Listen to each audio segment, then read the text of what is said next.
लक्ष्मी गायकवाड। मी तुम्हाला मँगोचा सीझन चालू आहे तर हापूस आंब्याचे तुम्हाला पुरणाच्या पोळ्या बनवून दाखवते। ह्याच्या आधी तुम्ही व्हिडिओ माझा बघता तर त्याला सबस्क्राईब करत राहा।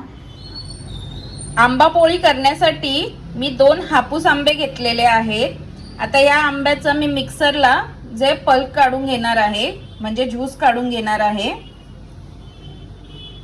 ओलं खोबरं मी 2 नारळ घेतलेले आहेत, त्याला चांगलं खवून घेतलेलं आहे। 1 वाटी साखर, जाडी साखर घेतलेली आहे। तुम्ही साखरीचं प्रमाण तुम्ही तुमच्या हिशोबाने कमी जास्त करू शकता। आंबा जर गोड असेल तर साखर कमी घ्यावी, जर आंबा थोडा आंबट असेल तर त्या हिशोबाने साखर जो आहे कमी जास्त तुम्ही करू शकता। आणि मी इथे मैदा घेतलेला आहे चपातीसाठी, जो मैद्याचा पीठ मी मळून घेणार आहे। सांगितल्याप्रमाणे मी आंब्याचा जे पल्प काढून मिक्सरला वाटून घेतलेला आहे। यासाठी मी हापूसच आंबा वापरला। हापूस आंब्याचाच आंबा पोळी जरा जास्ती चांगली लागते, तर तुम्ही देखील हापूस आंबाच वापरा। आता कढईमध्ये मी ओलं खोबरं जे खवून घेतलंय ते टाकून घेते। मी 2 नारळ जे खवून घेतलेले आहेत।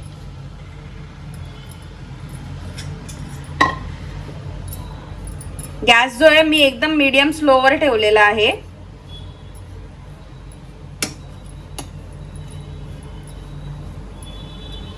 आता यात मी साखर घालून घेते 1 वाटी।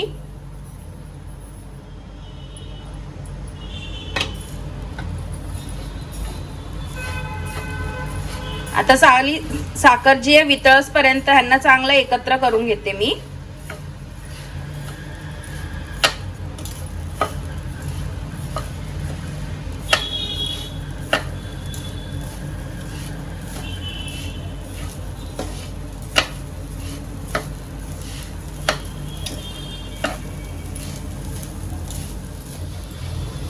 आता 5 ते 7 मिनिटं झालेले आहेत। मी मीडियम टू स्लो गॅसवर जे आहे खोबऱ्याला चांगलं साखरी बरोबर परतून घेतलेलं। आता साखर जी आपली चांगली वितळली आहे आणि खोबऱ्यामध्ये चांगलं ओल्या खोबऱ्यामध्ये मिक्स झालेली आहे। ह्याला चांगलं मी मीडियम टू स्लो गॅसवरच परततीये, ह्याला फास्ट गॅसवर नाही परतायचं। आता खोबरं जे आहे ते ब्राऊन होण्याची शक्यता असते।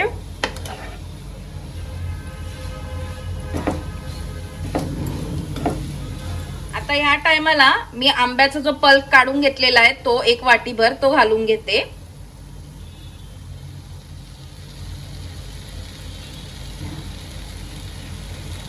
आता ह्याला सगळं एकत्र करून घेते मी आंब्याच्या पल्प बरोबर। हा 2 आंब्याचा जो घट्ट पल्प आहे तुम्ही मिक्सरला पण फिरवून करू शकता किंवा आंबा पिळून पण ह्याचा जो रस आहे काढू शकता। मी मिक्सरला फिरून ह्याचा पल्प काढलेला आहे। आता आंब्याच्या पल्प बरोबर ह्याला सगळं एकत्र करून चांगलं मी परतून घेते। जेवढं जास्ती वेळ तुम्ही चांगलं परतणार तेवढं जास्ती दिवस ते टिकू शकेल, तर त्यामुळे चांगलं त्याला परतून घ्यायचं।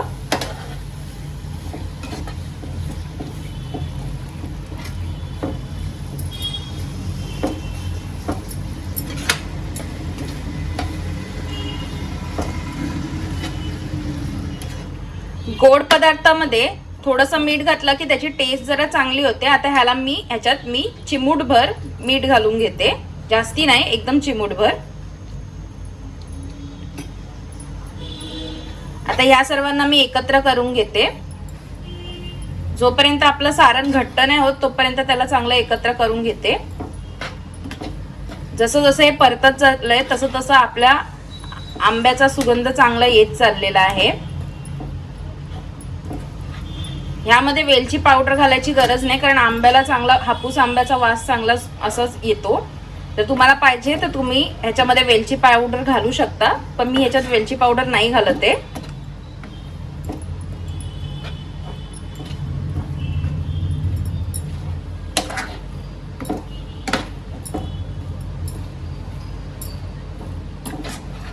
आता 10 ते 15 मिनिटं झालेले आहेत। मी एकदम मीडियम टू स्लो गॅसवर ह्याला चांगलं मी एकत्र करून घेतलेलं आहे, चांगलं ह्याला परतून घेतलेलं आहे।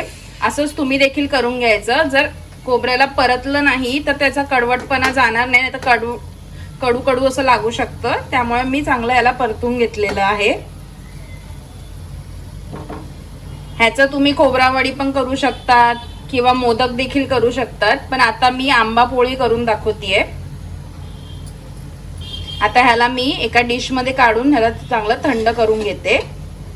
जोपर्यंत आपलं सारण थंड होतंय, सेट होतंय, तोपर्यंत मी जे मैद्याच्या पोळीसाठी जे पीठ मळून घेते. आता मी ह्याच्यामध्ये मैदा घालून घेते. मी मैद्याच्या पोळ्या करतेय. पीठ घातलंय. आता त्याच्यामध्ये मी चवीनुसार मीठ घालून घेते आणि थोडंसं तेल घालून घेते.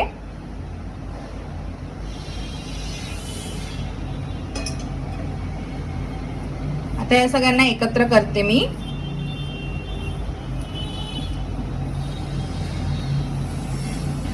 आता यात मी पाणी घालून पिठाला चांगलं मळून घेते. पीठ तुम्ही तुमच्या हिशोबाने मळू शकता. तुम्हाला जर पातळ पीठ जे चपातीला लागतं तर पातळ, जर घट्ट तर घट्ट मळू शकता. मी चपातीला जसं लागतं तसं पीठ मळून घेते. ना जास्ती पातळ पीठ ना जास्ती घट्ट, पण नरमसूत असं. पिठाला चांगलं आता मी मळून घेतलेलं आहे. आता ह्याला मी मूठ मारून घेते, म्हणजे ह्याला नरमसूत करून घेते पिठाला. पीठ जो आहे मी माझ्या हिशोबाने जो मळून घेतलेला आहे, चपाती लाटण्याच्या हिशोबाने. तुम्हाला जर पातळ पीठ मळून चपाती लाटता येते तुम्ही पातळ मळू शकता, आणि घट्ट पाहिजे असेल तर घट्ट मळू शकता. मी एकदम मीडियम असं मळलेलं आहे. आणि पिठाला नरम करण्यासाठी आता मी मूठ मारून घेते.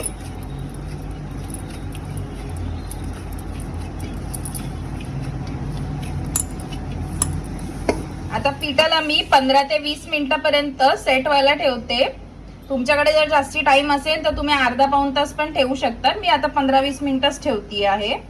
चपातीचे आणि सारणाचे मी 4 हुंडे पाडून घेतलेले आहेत. चपातीच्या हुंड्यांपेक्षा मी जे आपले सारणाचं जे हे हुंडे जे आहेत ते जरा छोटे करून घेतलेले आहेत. सर्वात पहिले मी हुंड्याचं असं गोल वाटी बनवून घेते हाताने.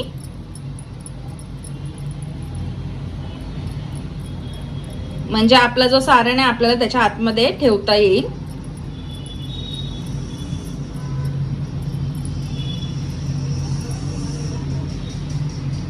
आता ह्याच्यात मी सारणचा गोळा जो आहे तो भरून घेते. आता ह्याला सर्व बाजूंनी मी कव्हर करून घेते.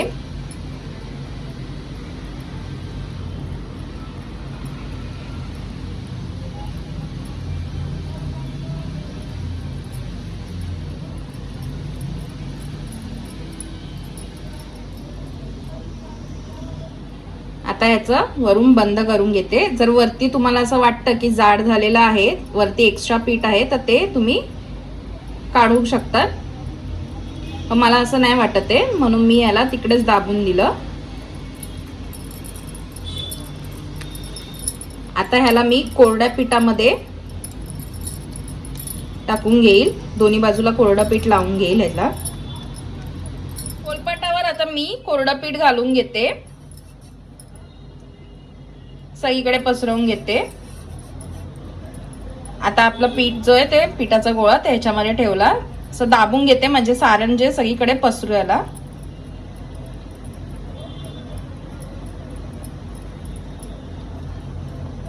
आता लाटणाला देखील मी कोरडं पीठ लावून घेतलेलं आहे. आता मी चपाती जी आहे लाटून घेते.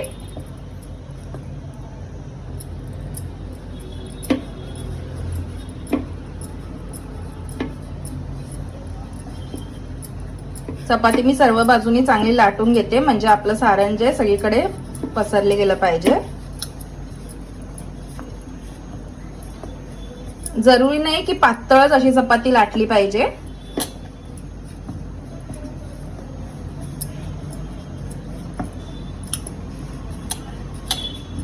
आता चपाती आपली चांगली लाटून झालेली आहे. मी मीडियम साईजच लाटून घेतलेली आहे.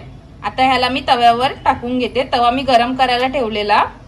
आता तव्यावर जे मी तूप घालून घेते.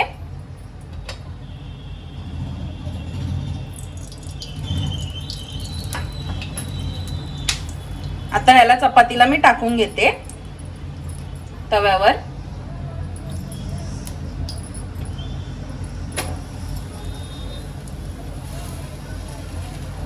आता चपातीला चांगलं एका साईडनी शेकून घेते.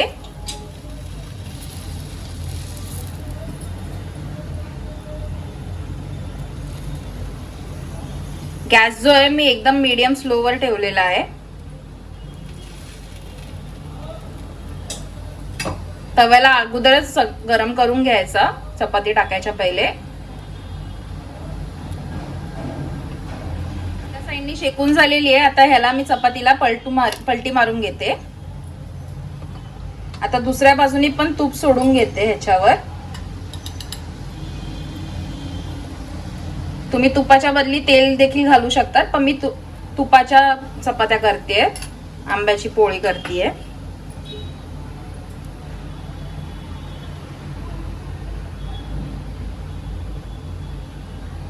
जशी जशी ती शेकली जाईल तशी तशी ती वरती हळूहळू फुगायला लागेल. चपातीला मी दोन्ही साइडनी चांगलं शेकून घेतेय.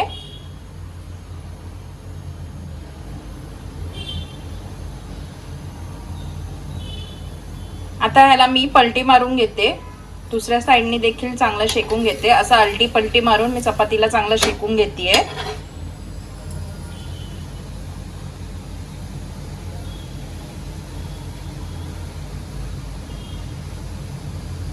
आता आपली चपाती जे आंबा पोळी जे शेकून झालेली आहे दोन्ही साइडनी, आता ह्याला मी काढून घेते. अशाच प्रकारे सगळ्या आंबा पोळी मी करून घेते. दुसरी देखील आपली चपाती चांगली लाटून झालेली आहे, आंबा पोळी लाटून झालेली आहे. आता ह्याला मी तव्यावर टाकून घेते.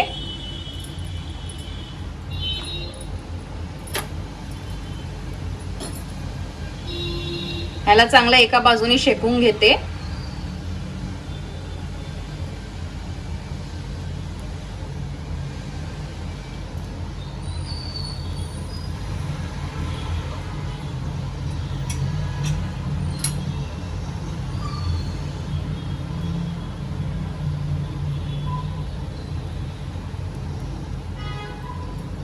आता एका बाजूने चांगलं शेकून झालेलं आहे. आता ह्याला मी पलटी मारून घेते चपातीला.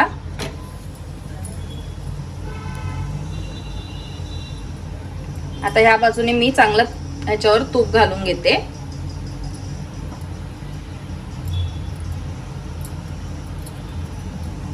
तूप चांगलं सगळ्या बाजूने चपातीवर फिरवून घेते.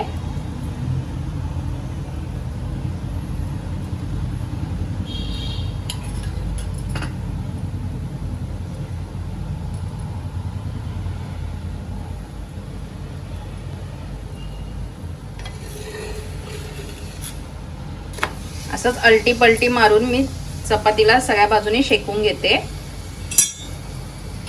या बाजूने देखील मी याच्यावर तूप घालून घेते.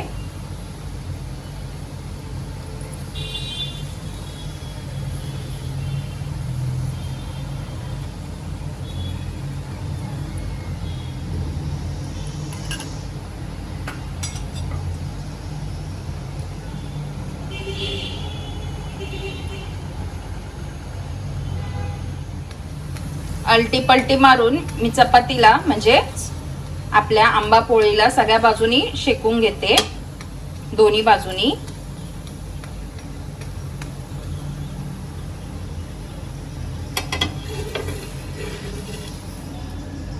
आता शेकून झालेले त्याला मी आता तव्यावरून काढून घेते. अशाच सगळ्या मी आंबा पोळी करून घेते. आपल्या आता आंबा पुरणपोळी ज्या आहेत ते बनून रेडी झालेल्या आहेत. ही एकदम नरम पुरणपोळी होतात आंब्याच्या.